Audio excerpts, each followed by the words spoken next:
Alhamdulillahirrabbilalamin. Segala selawat dan salam ke atas junjungan besar Nabi Muhammad SAW. Yang berhormat Tan Sri Rafidah Aziz, Ketua Pergerakan Wanita.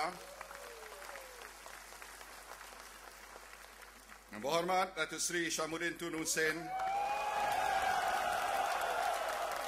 Ketua Pergerakan Pemuda.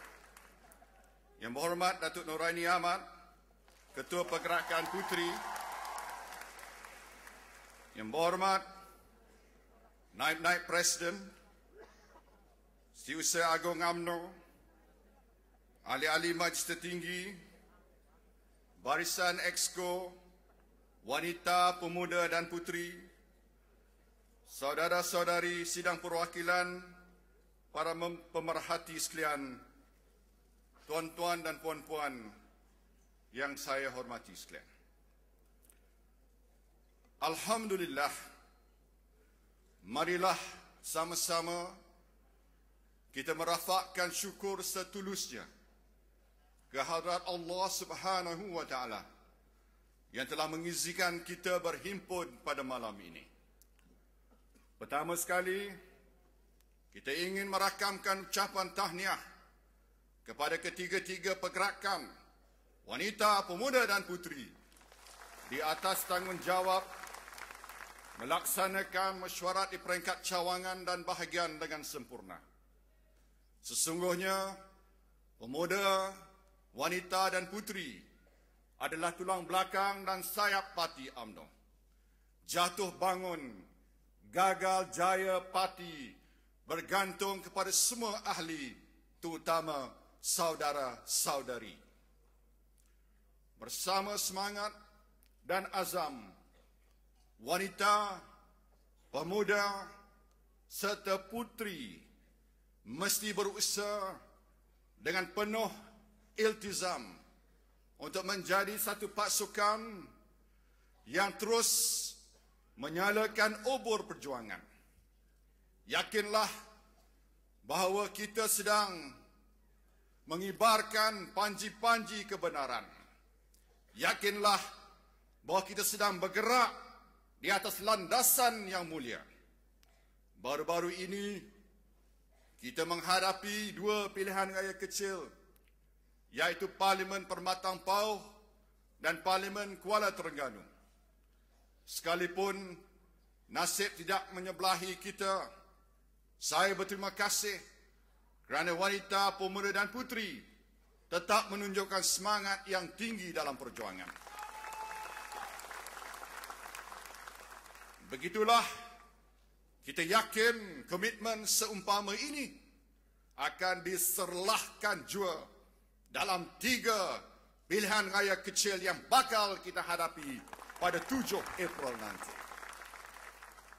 Saudara dan saudari, sememangnya perhimpunan kali ini adalah julung kali selepas pilihan raya umum ke-12 pada Mac 2008. Jelas sekali, keputusan pilihan raya tersebut adalah terburuk pernah dialami oleh parti. Buat pertama kali, kita kehilangan majoriti 2/3 semenjak tertubuhnya Barisan Nasional lebih 3 dekad yang lampau. Walau pahit bak hempedu, walau kelat bak ketereh, itulah realiti yang perlu kita terima. Mau tidak mau, kita terpaksa mengakui bahawa ia berkait rapat dengan beberapa kelemahan yang sedang menular dalam parti. Pada persepsi ramai orang, hala tuju UMNO telah menyimpang jauh dari perjuangan asal penubuhan parti. Ternyata adalah sesuatu telah menyebabkan sejumlah besar rakyat yang dahulunya bersama UMNO kini menukar haluan mereka. Lantaran itu, tugas saudara dan saudari, para perwakilan pada tahun ini adalah paling berat dalam sejarah UMNO. Berbeza dengan tahun-tahun pemilihan lalu, yang dipertaruhkan kali ini bukan hanya sejumlah jawatan, bukan pula sekadar kedudukan atau status mana-mana individu. Yang dipertaruhkan sebenarnya ialah survival UMNO itu sendiri. Keputusan yang bakal kita ambil sepanjang persidangan kali ini akan menentukan masa depan parti, sama ada kita akan terus mencipta dan melakar sejarah atau menjadi sebahagian daripada lipatan sejarah. Hakikatnya, UMNO masih disayangi oleh orang-orang Melayu. Tidak ada sesiapa dapat menafikan hal ini. Sebab itulah mereka mengundi untuk mengekalkan UMNO sebagai parti terbesar dengan kursi terbanyak di Dewan Rakyat, walaupun dinafikan majoriti 2/3. Atas sebab itu, UMNO wajib mengambil iktibar yang betul dari mesej yang disampaikan oleh orang Melayu. Jika tidak, perasaan sayang tapi marah ini akan bertukar pula menjadi benci dan terus tidak peduli.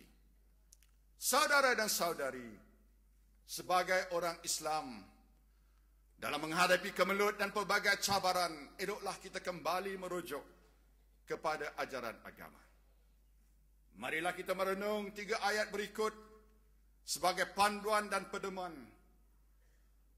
Firman Allah Subhanahu wa taala dalam surah Ali Imran ayat 26 yang bermaksud, Ya Allah, yang mempunyai kerajaan, Engkau berikan kerajaan pada sesiapa yang Engkau mahu, dan Engkau jua yang mencabut kerajaan dari sesiapa yang Engkau kehendaki. Engkau muliakan siapa yang Engkau mahu, dan Engkau hinakan pula sesiapa Engkau kehendaki.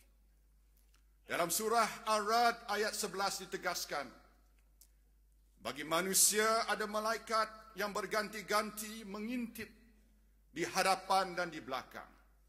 Mereka itu menjaganya dari perintah Allah.